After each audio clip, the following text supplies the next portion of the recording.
Здравствуйте. Здравствуйте. Добро пожаловать к нам. Мы сделали двухэтажную, потому что в первом фильме Мад Макса есть тоже двухэтажная машина, она только Кадиллаков сделана. Мы такой сделали такой в стиле Кадиллака. Наша версия, да? Наша версия в стиле Кадиллака. Вот, это мы новые рамы брали, как раз снаружи, да, но внутри тоже, если пройдете, как бы. Внутри, ну, относительно, допустим. То есть, смотрите, у нас нет ручек там, да.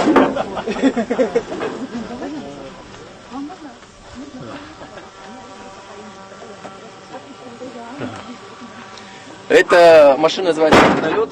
Да, почему вертолет? Да, почему называется вертолет? Потому что у нас стоит сзади двигатель вертолетный. Вот мы ее построили на Байкал уже, это в 2019 году мы ее построили.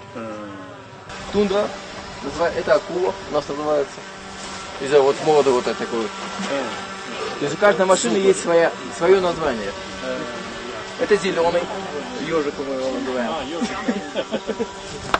Тоже были очень часто. Это дырявый.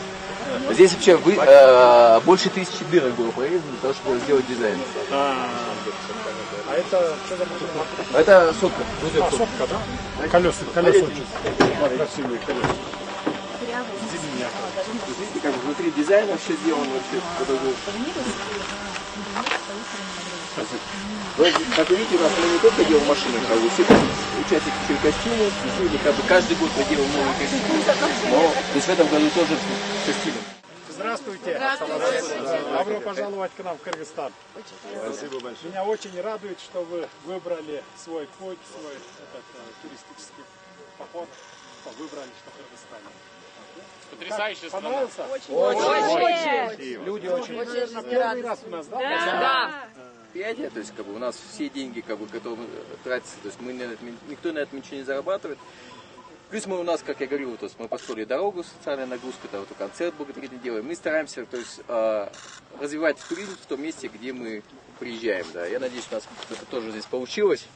Вот, и все участники гонки несут расходы пропорционально, да. И поэтому как бы хотелось всем сказать спасибо, что вот, дорога, концерт, это все благодаря всем нашим участникам получилось. Мы богаты своими людьми. Да. Все друзья у нас с 18-го года ездят здесь, там По некоторые дороге 17. Алексей рассказывал, где побывали там. В некоторых местах я сам даже не был. Классно смотрится. Да, у нас как видите, костюмы Каждый год новые. Каждый год новые костюмы в стиле делаются. Причем мы стараемся добавить атрибутику той страны, в которую мы приезжаем. Вот. И в этом году, видите, как бы там накидки всякие, это против солнца, против сильного солнца наверху. Вот. Это мы используем. В следующем году я с вами.